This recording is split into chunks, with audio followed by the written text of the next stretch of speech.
Lagos State is the first to sign the Special People's Law, that's the Disability Bill, into law, ahead of every other state in Nigeria, and 10 years before even the federal government. And even as at that time that the law was signed, even before that law was signed, Bola Ahmed Tinubu during his regime had a legal framework for the rights of persons with disability that he was working with. It wasn't a full-blown law then. And it was during his regime that 37 schools were earmarked as inclusive schools for persons with disability, which was a novel idea in Nigeria as at the time. And that is why I'm not surprised that today we have a teeming population of persons with disability in APC. I would like to recognize the presence of my people here, Unifade Lukman and the rest. Thank you very much for remaining steadfast behind ASIWAJU. And you see, it is also not a mistake that today APC is the only party in Nigeria that has issue and rights of persons with disability engraved in their constitution, and people with disability are represented at every level of every hierarchy of the party, up to the National Working Committee. I'm sure you can collaborate there, sir.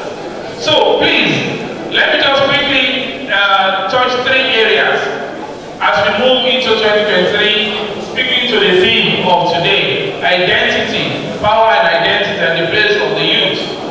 One of the areas of controversy right now is the fact that the party is presenting a Muslim party, now taking the focus away from the person of Bola Ahmed Tinubu.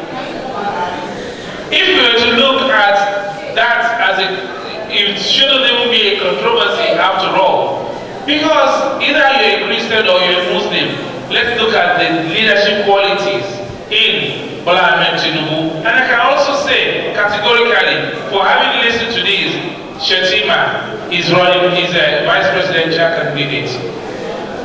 The first assignment Christ undertook was to fish men. He raised disciples. The Prophet Muhammad, I'm a Muslim, did the same. He built companions. So let's look at all the people today.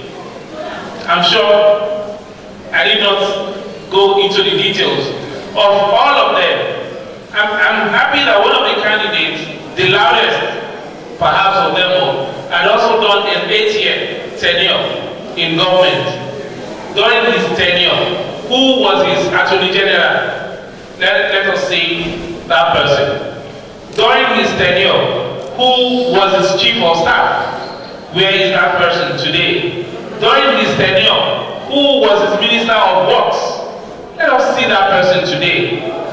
As a leader, your work is not to have all the solution, but to raise men who can, even the Bible says in the book of Habakkuk, write the vision, write it down, make it bold, make it clear, so that all who see it can run with it. And that is what ASIWAJU Bola Ahmed Tinubu has done. He has revealed men who today are living the vision of what Nigeria can be. Lagos State has been transformed under him. And like my speaker said, if it can happen in Lagos, it can also happen for Nigeria. And please, ladies and gentlemen, religion should not be an issue. Let us be realistic with ourselves. Outside of religion, which is not an issue, outside of the fact that of his age, if age were an issue, his hand is shaking. America, at the greatest period of their history, fought a world war when the president then was on wheelchair. So what's the big deal about this age that we are saying? But please, what does Nigeria really need? At this point, Nigeria is highly divided across ethnic, across age, and across ethnic, across religion, and all what's not you can think of. We need someone who can negotiate a win-win for everybody. We need someone who can build influence.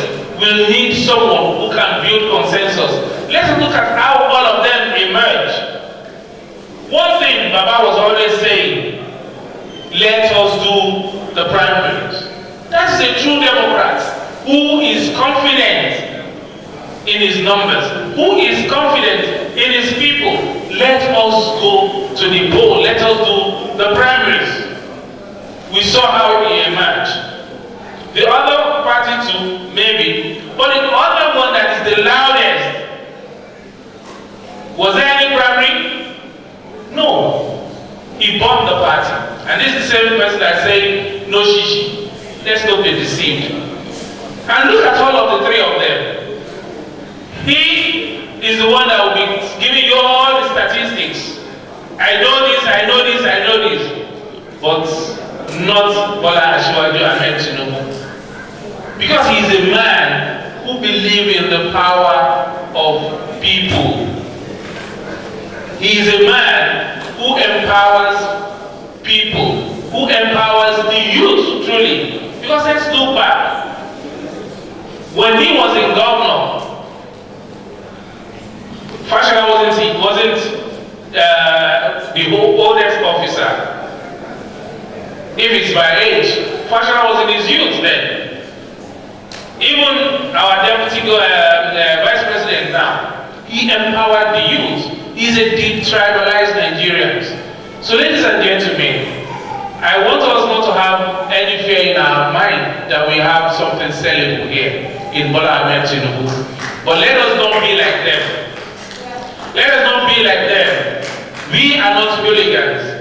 We engage them by intellect because we have the evidence. They have facts or figures which can be manipulated and produced. We have found that many of the facts and figures they are banditing are even false anyway. So let us engage our people. Let's mobilize everybody to get their PVC. Let us mobilize people to do the needful. Because ovation on social media will not do it. So let us do the work. Let's mobilize our people to get their PVC and make sure we contribute our part to take Nigeria to the next level. Enough is enough. This nation has been deceived for too long. Religion should not divide